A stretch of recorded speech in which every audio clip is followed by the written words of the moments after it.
The scent of burnt machine oil and stale ozone clung to the vast negotiation hall. Romlar, a seasoned diplomat from the insectoid Xyrath Collective, twitched his primary antennae in quiet displeasure. This room wasn't meant for grand accords, as it was an engineering workshop repurposed for a desperate last-ditch attempt at intergalactic peace. Across the vast metallic table, his counterpart sat unmoving. Not a diplomat, but a warrior, a legend, a human, General Marcus Stone of Terra. The man was a walking contradiction, a face weathered by 1,000 battles yet eyes shining with a fierce intelligence. At first glance, humans seemed fragile, soft, and easy to underestimate. Romlar had learned this was a fatal mistake, one made on countless battlefields across the war-torn stars. Their civilizations were the last survivors of a brutal conflict that neither had started, an ancient war between two vanished star-faring races. In a warped stroke of cosmic irony, the Xyrath and humanity now faced a common enemy, the automated fleets of these extinct races, relentless harvesters scouring the galaxy, converting planets and even stars into raw resources. The negotiation table was crude, with hastily welded metal plates atop sturdy supports. Even this was a concession from the humans, a small victory Romlar pried out of their initial stonewalling. The insectoid wasn't foolish enough to consider it a sign of weakness. Every moment spent here felt like a battle of wills, not words. The silence stretched. Romlar was accustomed to multi-day negotiation cycles, the Xyrath carefully pondering each response, valuing deliberation over haste.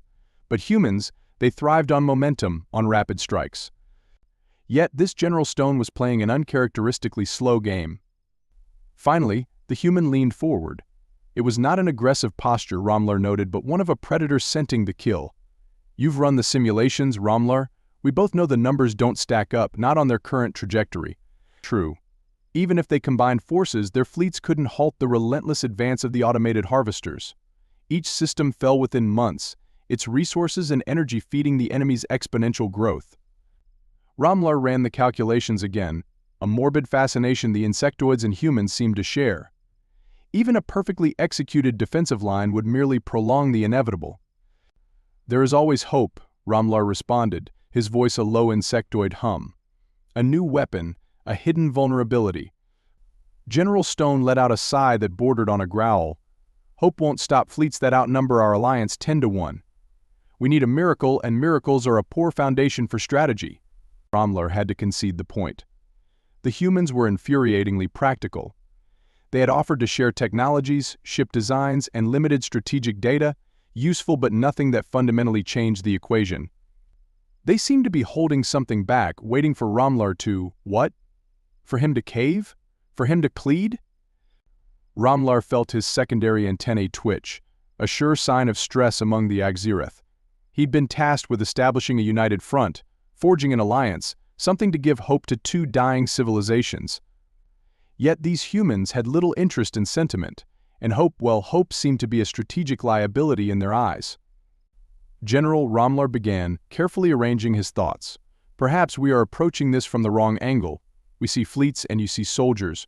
We calculate losses and you seek victory. There must be a third path, something we both overlook." General Stone steepled his fingers under his chin, his sharp eyes fixed on Romlar. "That's the million-credit question, isn't it?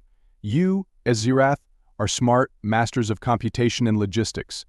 If there's a solution, you'd have crunched the numbers already." It was a veiled challenge and not an inaccurate one. "The enemy is not an organism," Romlar countered, feeling his mandibles clicking in agitation. "It is a machine with predictable patterns, with potential weaknesses we haven't yet uncovered." "We've been poking these machines for a decade." The general's voice was a low rumble. "They learn faster than we do. Even if we find a crack in their armor, they patch it up before we can hit it twice." Despair threatened to gnaw at Romlar's composure. Yet he clung to his core directive: alliance, hope. "Then let us approach this together," he said, "a human perspective paired with Xyrath analytics, perhaps." The general was silent for a long, uncomfortable stretch. Finally he spoke. "All right, here's a crazy notion for you. Forget about holding ground. Forget about stopping them. What if we make the whole galaxy worthless to them?" The audacity of the human's words hung in the air like a physical force. Romlar's primary antenna straightened in surprise, a rare and uncontrolled reaction. Make the galaxy worthless? It was a concept so outlandish, so alien to the Xyrath's carefully calculated ethos, that his multiple brains struggled to process it. Explain, he finally managed to say, every syllable measured. Those harvesters, they ain't pillaging for fun. The general's voice was rough, laced with the grim certainty of a man contemplating horrific scenarios. They want resources, right? Planets for their metal, stars for their fuel. What if we deny them all of it? Make every system a trap, a poisoned well. Romlar felt a surge of unease. The implications were chilling. To deliberately devastate planets, to extinguish suns, the sacrifices were unthinkable. Yet there was a warped logic to the humans' words. That would not halt them, Romlar pointed out, merely slow their advance. We would be condemning countless worlds. To survive, yes, but not outright destroying them. The general leaned back, the tension on his face easing slightly. Look, this isn't about killing them, at least not in the way we're used to. It's about changing the rules of the game. It turns the whole galaxy into a minefield and forces those tin cans to waste time and energy on every single rock they find. It buys us extra time to figure out a real solution. Romlar realized it was a gamble, a desperate, long-odds wager the like of which the Xyrath would never dare propose. Yet the strategy's brutal simplicity resonated with the warrior part of his multifaceted mind. The silence stretched again, filled with the hum of failing ventilation systems. Romlar found himself dissecting the human plan, running feasibility simulations, and assessing the horrifying cost of lives and resources. It was like gazing upon an abyss and feeling a perverse fascination with its possibilities. It would require unprecedented cooperation, Romlar finally said, the words dry in his insectoid throat.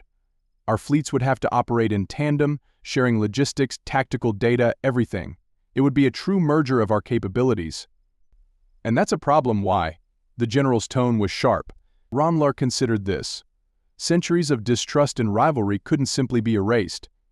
Yet the sheer magnitude of what was proposed, it forced a reassessment. It would be unprecedented, he repeated. That's the word of the day, Stone nodded. Here's the thing, Romlar. We both need this, whether we like it or not. But I ain't gonna hand over my fleet without guarantees, and I'm sure you won't either. So we figure out a way to make this work, to trust each other. Or we die separately. The human's words were blunt, as hard as the steel of that negotiation table. But Romlar couldn't fault his logic. An alliance was a necessity. A true merger of minds and military might be their only hope. We would need a new command structure, he said slowly, weighing each word. A unified fleet, with admirals from both races, a joint strategic council. Stone finished his thought. A chain of command tight enough that neither of us can back out when the going gets tough. Now that sounds like a real alliance to me, not just pretty words on a treaty. Romlar felt a ripple of something unfamiliar, a sensation Xyrath physiology didn't even have a name for. Was this optimism? No, that was far too naive, yet there was a spark ignited by the human's sheer audacity, by the reckless courage of his plan. This would take time, Romlar pointed out, integrating our fleets, agreeing on a chain of command, convincing our respective governments. The general grunted, a sound devoid of humor. Time isn't exactly on our side, is it? But here's a thought. We don't announce all this grand alliance crap yet. We start small. A few joint missions, proving grounds for both sides. Show him it works, then worry about getting the stamps of approval later. A flicker of respect kindled within Romlar. The humans were reckless, yes, but they were also masters of pragmatism in a way the Xyrath simply weren't. It clashed with his ingrained sensibilities, yet it also held promise. There are certain technologies the Xyrath have developed, he began slowly, his pace of speech increasing as new possibilities emerged. High-yield, low-footprint explosives, capable of rendering a planet's crust unstable within days rather than weeks. We have never deployed them offensively. But you could, the general finished his thought. Turn a garden world into an asteroid belt before those harvesters even sniff it. The general let out a low whistle. It was the kind of sabotage that makes even a human take a step back. The plan was taking shape. Romlar felt a surge of energy, the despair peeling away as his analytical mind raced. They would turn the enemy's strength, their relentless pursuit of resources, against them. They would make every world a gamble, a potential death trap. Yes, he finally said, the word edged with the determination he hadn't expected, and combined with human tactics, With those hit-and-run strikes you favor, perhaps we can start tilting the scales, make them truly fear us." A grim smile crossed General Stone's face. Fear.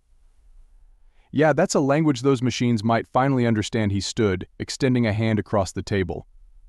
"All right, it looks like we just might pull this off. Just don't forget, it's the crazy ones who change the world." Romlar hesitated for a fraction of a second, the action strangely alien. Then he gripped the human's forearm with two of his own segmented limbs. The touch was odd, the warmth of mammalian flesh against his chitin, yet a peculiar sense of satisfaction coursed through him. He admitted, "The Xyrath are methodical, General. But we are not fools. Sometimes it takes a leap of faith, a calculated dose of madness, to make a stand." This was not the ending Romlar had envisioned when he began this negotiation. No treaties were signed, and no grand declarations were made. Instead, there was a handshake born of desperation, a shared flicker of madness in their eyes. It was fragile, likely impossible, and perhaps their only chance. As he left the repurposed workshop, the scent of ozone seeming a bit less bitter, Romlar felt an unfamiliar emotion, a strange, almost human mix of hope and recklessness. It seemed the galaxy was about to get a lot more dangerous, and for the first time in a very long time, that seemed like a good thing.